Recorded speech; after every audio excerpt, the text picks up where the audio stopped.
그리고 이제 요거는 그 피카소 이야기를 좀 그러니까 책에 나오는 내용이고 이번에 전시회에 들어오진 않았지만 벨라스케스는 피카소랑 정말 뗄 수가 없어요. 이걸 빼고 얘기하기가 조금 어려워서 제가 넣었어요. 혹시 요 그림 벨라스케스 그림 혹시 보신 분 있으세요? 나 한 번이라도 본 적이 있다. 난 한 번도 본 적이 없다. 네. 이게 화가가 뽑은 세계 최고의 그림이 이 벨라스케스 그림이에요. 이 그림. 그래서 꼭 알아두시면 아마 계속 보게 되실 거예요. 그러니까 한번 이게 얼굴을 튀어나오면 교과서에도 나오고 어디 가시면 또 나오고 패러디도 엄청 많고 아들이 태어나고 그 첫 번째 부인이랑 올가랑 결혼하고 나서 약간 고정주의로 돌아갔다고 했잖아요. 이거는 그때 그린 그림은 아니고 이제 말년에 그린 그림이거든요. 그러니까 말년에 그런 명화들을 패러디를 많이 했어요. 근데 그 피카소스럽게 패러디를 했죠. 벨라스케스 시녀들 같은 경우는 피카소가 58점, 56점 정도 이 오마주를 했을 정도로 굉장히 많이 그렸어요. 그러면 또 이제 생각이 들죠. 대체 왜 이 그림이 유명한 거? 나는 잘 모르겠는데 이게 왜 유명하다고 하는 것인가? 네. 저희는 이 그림을 언제 아이들과 많이 보냐면 가족 사진으로 많이 봐요. 5월에.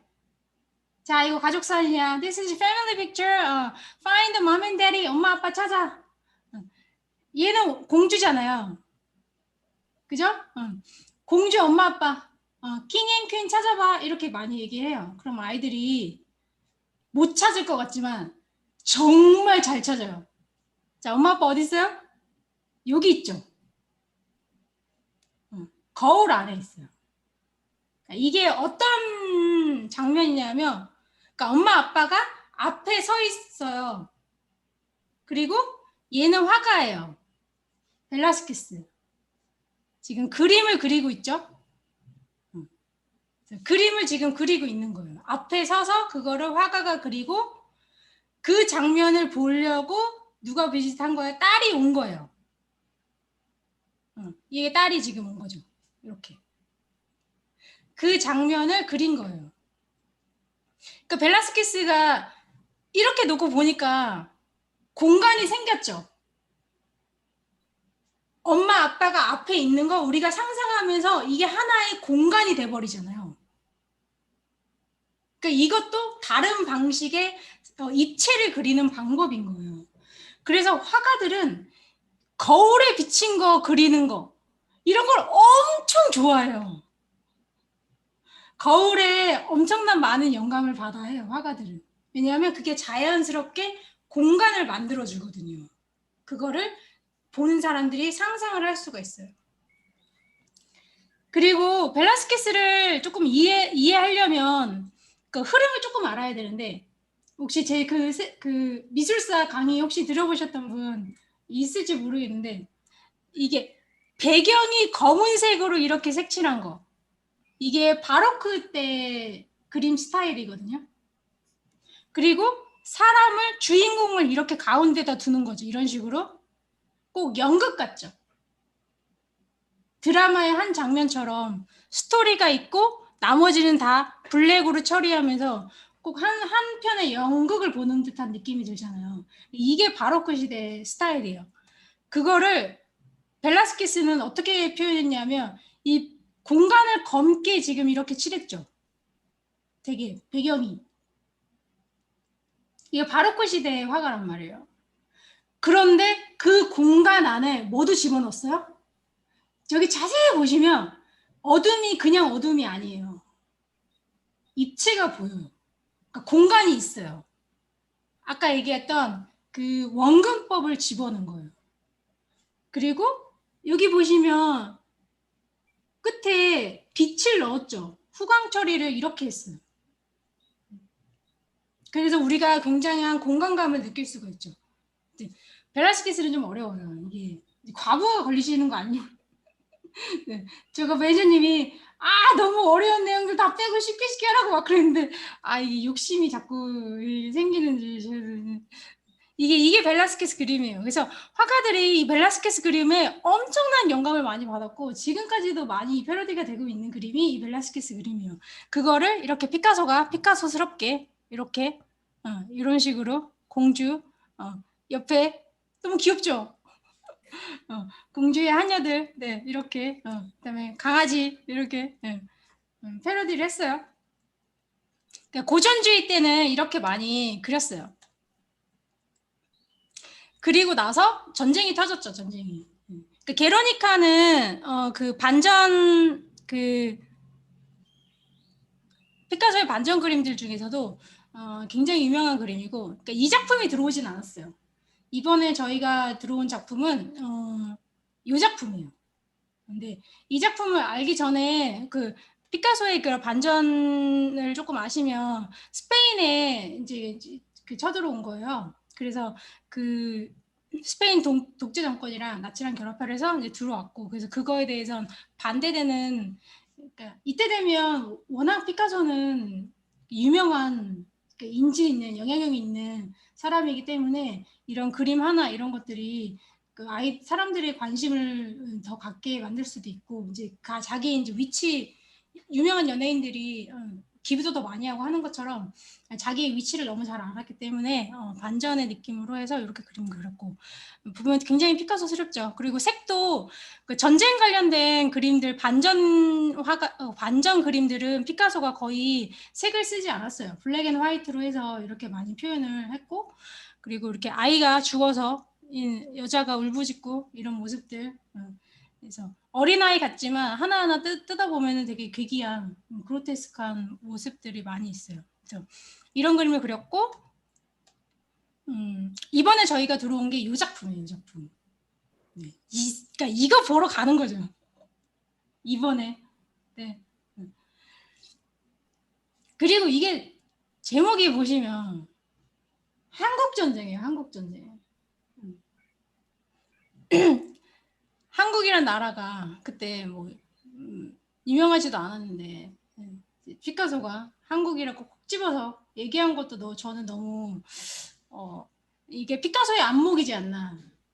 지금 전 세계적으로 분단 국가 누가 있어요? 우리밖에 없죠. 네.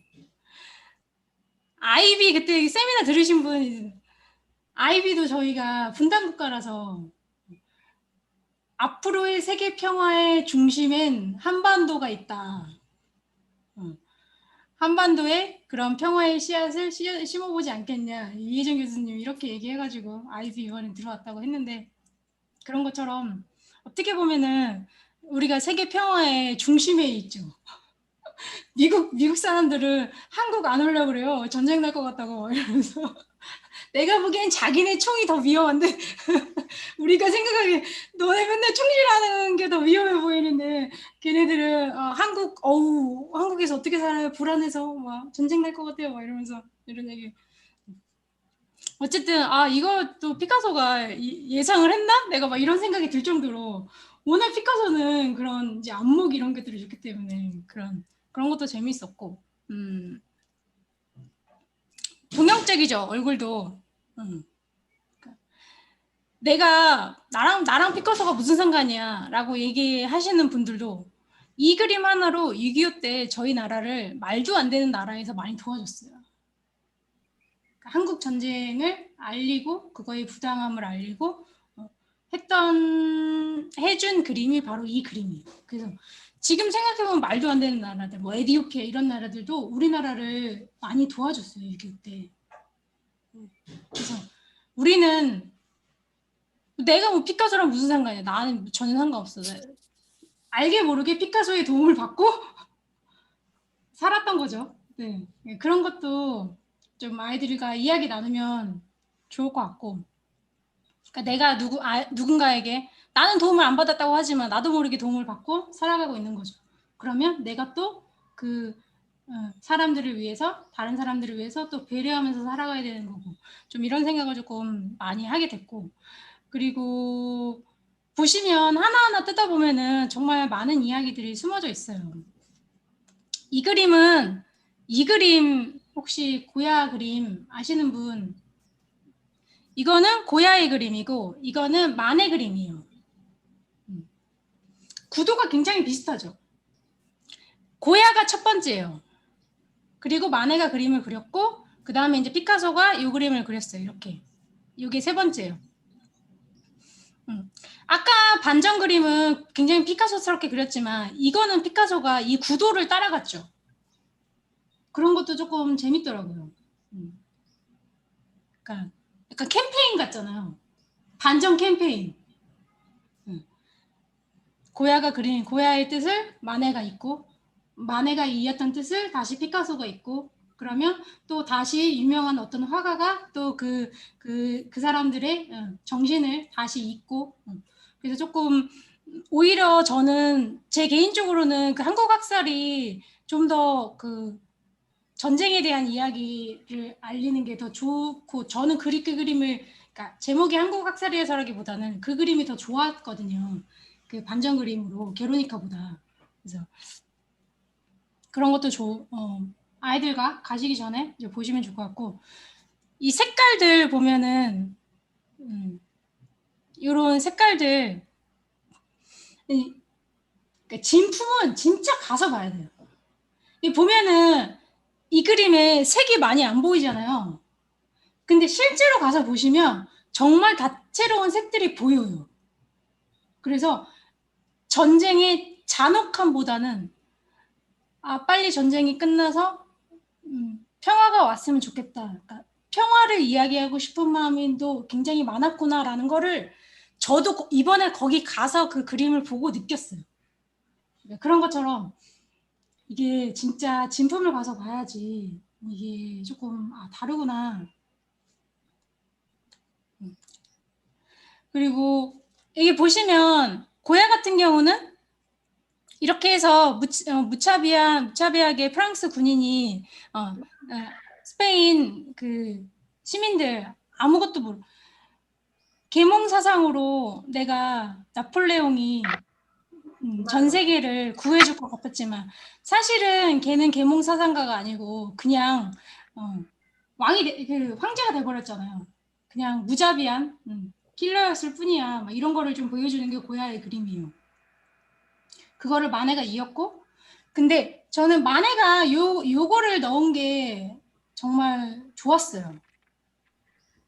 여기 고야의 그림에는 이 사람이 없잖아요. 얘가 누구겠어요? 한마디로? 대빵이 대빵. 얘가 보면은 항상 밑에 애들은 시키는 대로 합니다. 내가 죽이고 싶어서 죽인 게 아니고 그냥 죽이라고 하니까 죽이는 거죠. 실질적으로 이런 위에 있는 사람들은 자기가 죽이지도 않아. 명령만 내릴 뿐이죠. 그거를 마네가 하나 더 추가를 했어요. 그래서 다시 피카소의 그림을 보면은 보시면 누가 제너럴인지 장군인지 좀 보이세요? 네. 얘죠, 얘. 봐봐, 다 총 들고 있는데 이때 한국 전쟁이란 말이에요. 지 혼자 뭐 들고 있어요? 칼 들고 있어, 칼. 말도 안 되는 칼을 들고 어떻게 싸움을 하겠어요. 그리고 이게 표정이 다들 없죠.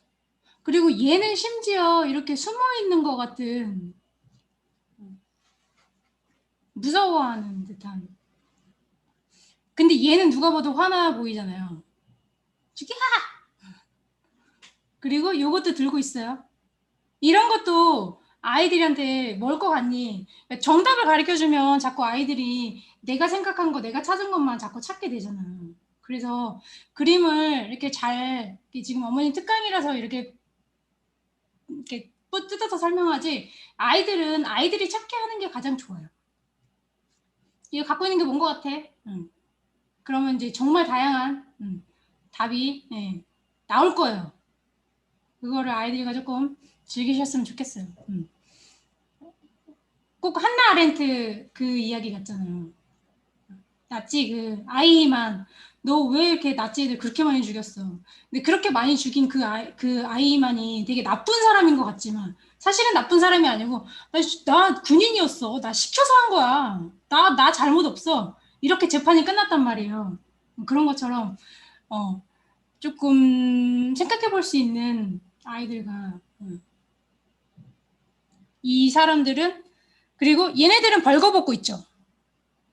얘네들은 지금 뭔가 이 시대에 갑옷 입고 싸우진 6.25 전쟁이란 말이에요. 갑옷 입고 싸우지 않죠. 근데 갑옷을 다 입혀놨어요. 그게 꼭 중세전 십자군 전쟁 같은 중세 같은 저는 좀 느낌이 받았어요. 자, 신을 위해서 싸우자. 신을 위해서 싼 게 아니죠. 인간의 욕망. 다들 그러니까 전쟁이라는 건 좀 그런 의미가 있는 것 같아서 얘가 왜 갑옷을 입고 있나 이런 것도 좀 아이들과 생각해 보시면 좋을 것 같고 이 아이 얘는 그래도 좀 커서 전쟁이 무서워서 엄마 숨는데 얘는 너무 어리니까 천둥번거숭이처럼 전쟁이 난지도 모르고 그렇게 하고 있는 모습도 좋고 왜 배가 불뚝한가요? 애들 이런 거 물어봐요. 네, 그럼 임신을 했나? 아니면 못 먹어서 그런가? 배가 고파서 배가 불러. 그 아프리카 아이들을 보면 그런 것처럼 그런 이야기도 조금 아이들과 많이 나누시고 그리고 얘가 되게 좋은 게 가시면은 이 방 안에 의자가 있어요. 그래서 저도 그 의자에 한참 앉아서 좀 봤어요. 그치만 잘 보이진 않아요. 사람이 너무 많아서 사람이 엄청 많아요. 예. 좀 어울리벌도 끝나서 조금 지금 한가해졌나 모르겠어요. 지금 그때 진짜 코로나가 무색하게 사람이 엄청나게 많았죠. 그래서 저희가 그 워크시트에도 이렇게 제가 좀 왜 아트 이렇게 그렸는지에 대한 아이들이 조금 이야기를 썼으면 해가지고 근데 이게 처음부터 다 쓰라고 그러면 어려울 것 같아서 제가 이제 이렇게 조금 주어지고 이게 리프레젠트 하는 게 뭘로 표현한 것 같은가 피카소가 써봐라 이런 것도 있고 이 보시면은 갑옷을 입고 있어.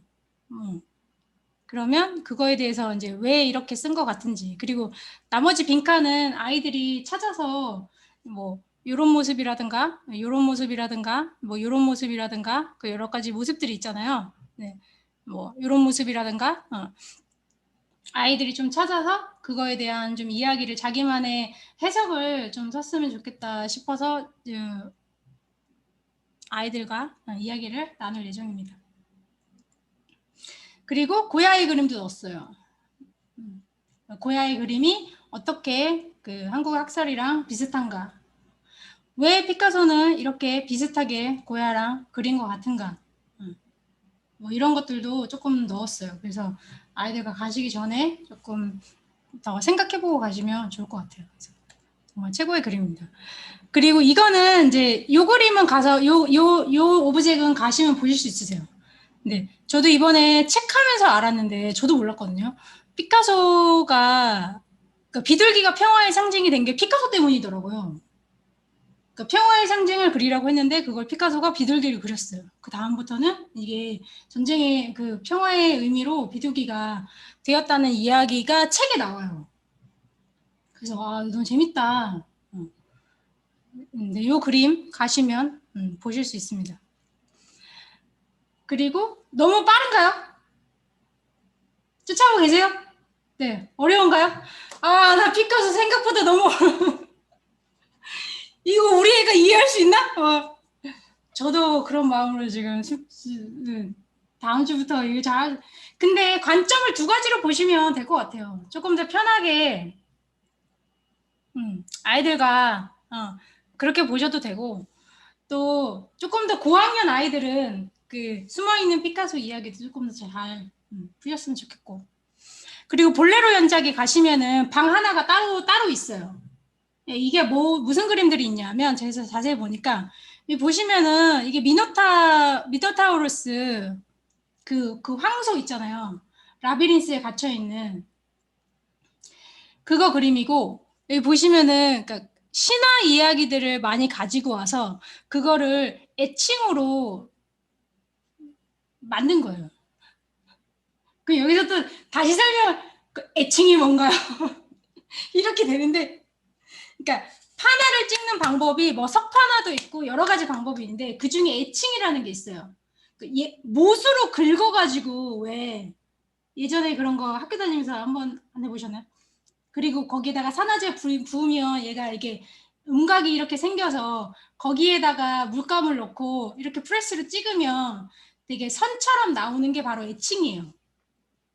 그 애칭으로 만든 그 스케치 같은 판화 작업들이 마지막에 피카소가 굉장히 일기 쓰듯이, 그래서 얘는 제목도 없어요. 날짜만 있어요. 거의 몇 월 며칠 거의 하루에 진짜 한두 개 막 이렇게 막판에 그 제가 그거 보고 얘 자기가 죽기 전에 이거 다 돈인 줄 알고 이렇게 막 찍어 이제 인쇄서 찍어내듯이 이렇게 찍어낸 거 아니야? 제가 막 그런 농담으로 막 그런 얘기도 할 정도로 막판에 이 애칭 작업을 엄청 많이 만들어요.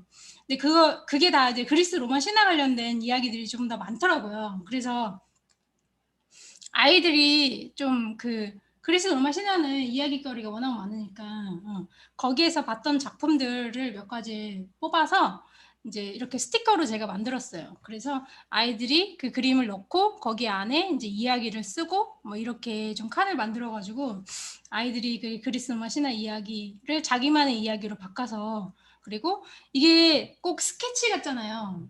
그러니까 색칠도 좀 해볼 수 있고, 그러니까 가시기 전에 그렇게 보시지 않으면 가면은 1초 컷일 거예요. 1초 컷. 답답. 어머 가자. 이제 이렇게 되는 거죠. 네. 그래서 조금 근데 이거 가서 하기는 쉽지가 않을 것 같더라고요. 이게 그림도 크지 않고 이게 컬러도 없고 애들이 보기가 조금 어려워요. 그래서 가시기 전에 조금 이런 연작들 좀 찾아보셔서 볼레로 연작들 이렇게 검색하시면 아마 좀 보실 수 있을 거예요. 그러니까 찾아보셔서 조금 스케치도 해보고 그 다음에 스토리도 만들어보고, 그러니까 그런 연습을 조금 하고 가시면 가서도 아이들이 진짜 진품으로 이렇게 눈으로 잘 보이니까 봤던 그림을 더 좋아해요. 아이들이 보면은 안 봤던 책을 더 좋아할 것 같지만 아니에요. 보통 봤던 책을 더 좋아하고 자기가 본 책, 읽을 수 있는 책을 갖고 와서 꺼내서 읽어달라고 그러지, 새로운 책들보다는 본 책들, 아는 거 이런 거 더 좋아하거든요. 그래서 조금 더 눈에 익혀서 가시면은 좋을 것 같아요.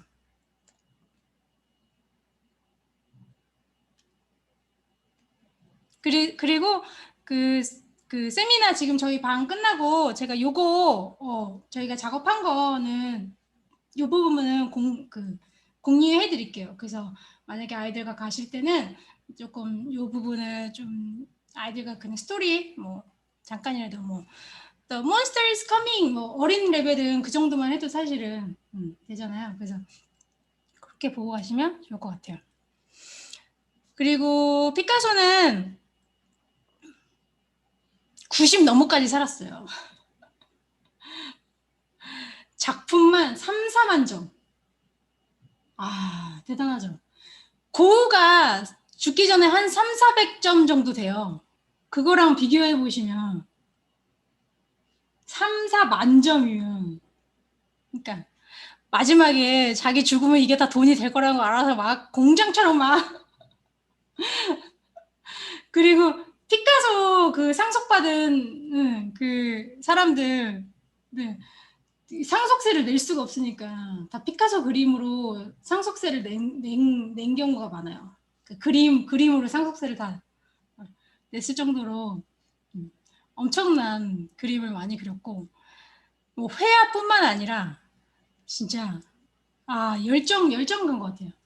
도자기, 스컵처, 애칭 판화, 조각 진짜 안 한 게 없어요. 그래서 가시면은 그런 작품들도 많이 볼 수가 있어요. 피카소스러운 그런 도자기들도 너무 좋았고, 그 같이 옆에 어떤 어머님이 우리 집 주방에다가 저거 걸어냈으면 좋겠다. 피카소 작품 보고 집값보다 비쌀 건데. 그래서 이제 우스갯소리로 막 자기네들끼리 하는 얘기도 듣고 그런 도자기들도 엄청 많이 볼 수 있어요. 그래서 가시면 보시면 좋을 것 같고, 제가 개인적으로 좋았던 건 요거 아이를 안고 있는 연이 너무 좋았어요. 이게 꼭 종이 같잖아요. 폴딩, 커팅해 놓은 것 같잖아요. 네. 근데 이게 철이에요, 철. 철로 만든 거예요. 그래서 그런 소재도 너무 재밌죠. 왜 프랑스 에펠탑도 되게 곡선이 예쁘잖아요. 이렇게. 그렇지만 이게 철이죠, 철. 이런 반전들 때문에 사람들이 항상 반전 있는 거 좋아해요. 반전. 네. 그런 것도 너무 좋았고. 네. 엄마 얼굴은 이렇게, 아이 얼굴은 이렇게 크게, 모든 게 아이가 태어나면 아이 세상으로 바라보게 되죠. 상담을 오면 아이가 3살이면 엄마도 3살인 것 같은 느낌이 들거든요. 아이가 초등학교 1학년이면 엄마도 초등학교 1학년인 것 같고, 그리고 모든 게 아이 위주로 돌아가잖아요. 정말 아이를 머리에 이고 사는 것 같은 느낌이, 우리 모습이랑 너무 비슷하다 이런 생각도 하고, 개인적으로 너무 좋았던 작품이에요. 가시면 보시게 될 거고, 말년에는 돈도 많고 젊은 여자도, 네, 항상 얘기했죠. 피카소의 여자는 20살 초반이랑만 사귀어요. 그러니까 막 얘가 60대면 20살, 40살 차이 나고, 막 얘가 50대면 막 30살 차이 나고, 마지막에 그 여자랑은 진짜 손녀뻘. 그죠? 90살인데 그 여자는 몇 살이었겠어요? 완전 잘하면 증손녀뻘. 그래서 그 여자랑 행복한 지중해, 이런 지중해에서 말년을 보내면서 이런 그림들 많이 그렸어요. 그래서 말년 작품도 있어요. 가시면 보시게 될 거예요. 그래서 이런 작품들도 너무 좋았습니다.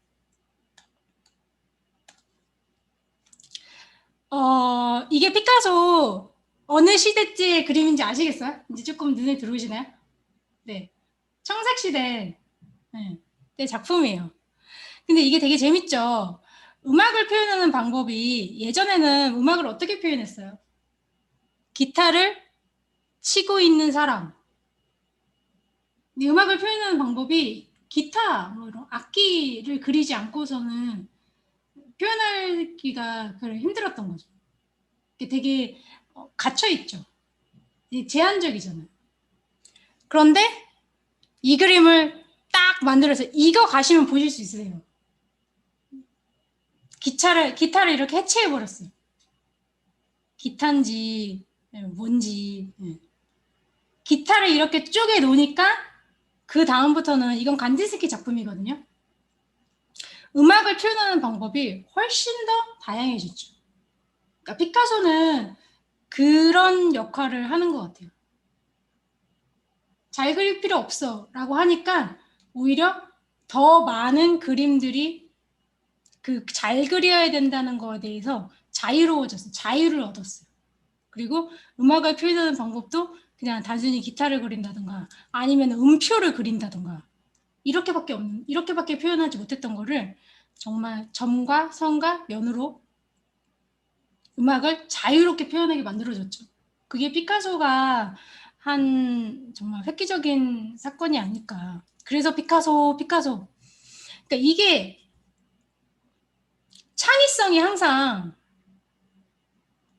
논할 때 자기가 하고 싶은 대로 마음대로 그린다고 창의성이 되지 않아요. 이론이 있어야 돼요. 이론이 없이 사람들을 설득시키기가 쉽지가 않아요. 그러니까 공부를 훨씬 더 많이 해야 되고, 창의적이 되려면 공부를 훨씬 더 많이 해야 돼요. 이런 시어리 이론을 알지 않고서는 창의성이 나오지가 않은 것 같아요. 피카소도 공부를 정말 많이 했어요. 제가 말년에 벨라스케스 그린 거 보면 진짜 유명하다 싶은 화가들 있잖아요. 그런 화가들의 모든 그림들을 다 피카소가 오마주 했어요. 그러니까 요게 그 그림이거든요. 이게 간디스키 음악을 표현하는 방법이 이렇게 다양해졌죠.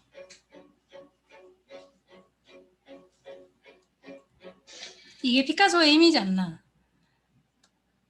피카소가 얼굴을 이렇게 쪼개놓으니까 콘지, 눈인지, 입인지, 옆모습인지 알 수 없게끔 이렇게 쪼개놓으니까 그 다음 화가들이 이런 그림들이 나오는 거죠. 잘 그리지 않아도 되는구나. 나의 내면을 표시하면 되는구나. 제 세미나 들어보신 분들은 항상 이 마지막에 이 그림을 볼 수 있는 로스코 그림이에요. 로스코. 제가 개인적으로 제일 좋아하는 화가예요. 네. 이런 그림들이 나올 수 있는 거니까 현대 미술의 시작은 피카소예요. 그래서 미술사에 피카소가 항상 했던 말이 나는 미술사에 한 획을 그을 거야. 그리고 나는 돈도 많이 벌 거야. 이 두 마리 토끼를 다 잡은 게 피카소는 말이에요. 그래서 피카소는 저에게 어떤 느낌이냐면 영어야, 미술이야. 나 영어도 가르치고 싶고 미술도 가르치고 다 가르치고 싶어. 교육이야, 사업이야 했을 때 나 교육도 잘하고 싶고 사업도 잘하고 싶어. 나 둘 다 잘할 거야. 그러면 피카소는 저한테 할 수 있어. 봐봐. 돈도 벌고 미술도 하고 미술사에 한 획도 그을 수 있어. 항상 이렇게 저한테 긍정적인 시그널을 보내주는 게 피카소예요. 그래서 제가 피카소를 너무너무 존경해요. 할 수 있어! 우리는 욕심이 많은 사람들이란 말이에요.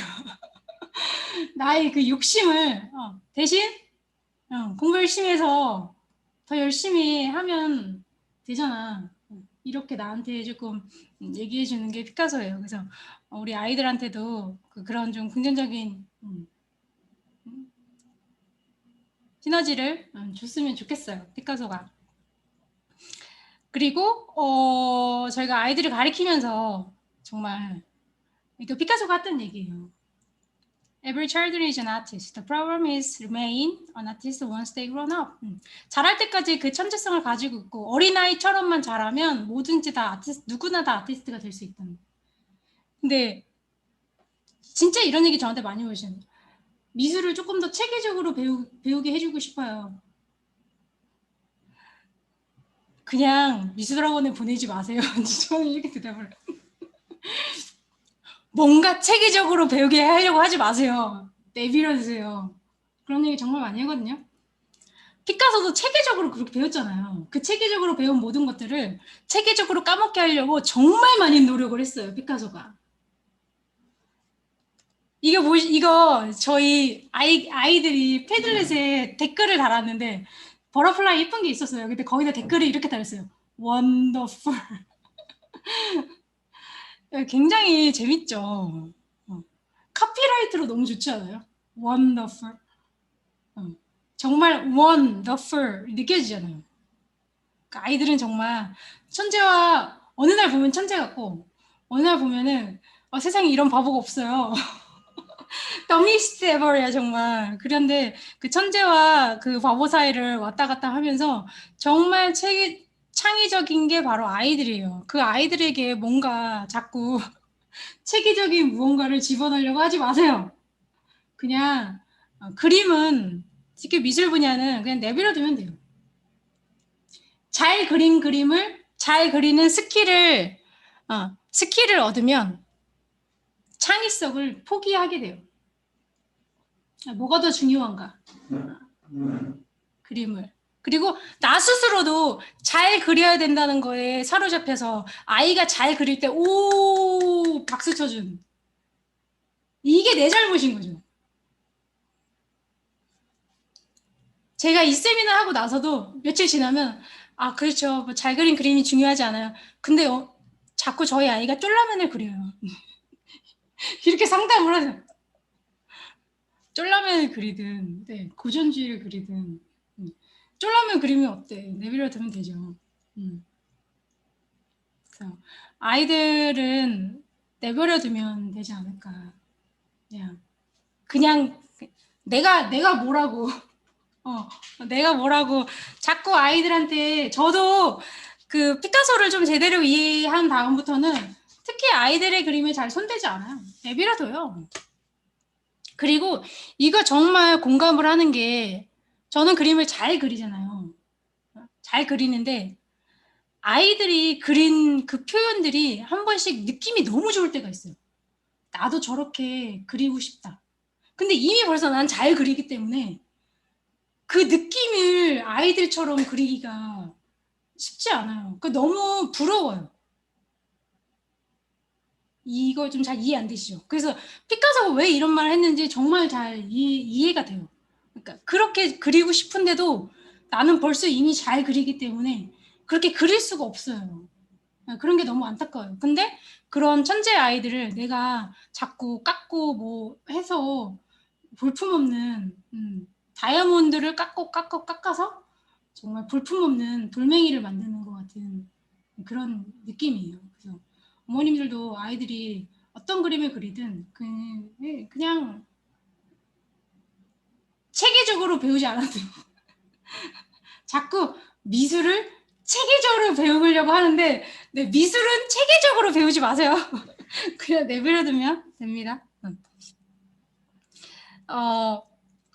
피카소 바로 전에 조금 더 꼽자면 사실 다빈치도 언제 한번 좀 할 수 있는 기회가 왔으면 좋겠어요. 그러니까 다빈치가 대단한 거죠. 이게 600년 전, 500년, 600년 전 사람인데 이 원근법이 아직도 지배하고 있잖아요. 미술을. 그래야 잘 그린다고 생각하는 거죠. 그걸 깬 사람이 누구예요? 피카소예요. 피카소. 이 다음은 피카소가 그걸 깼어요. 자, 이 다음은 없어요. 아직 없어요. 그러니까 그게 우리 저는 꿈이 소박합니다. 그래서 우리 아이들이면 그게 아띠아띠 아이들이면 좋겠다라는 마음으로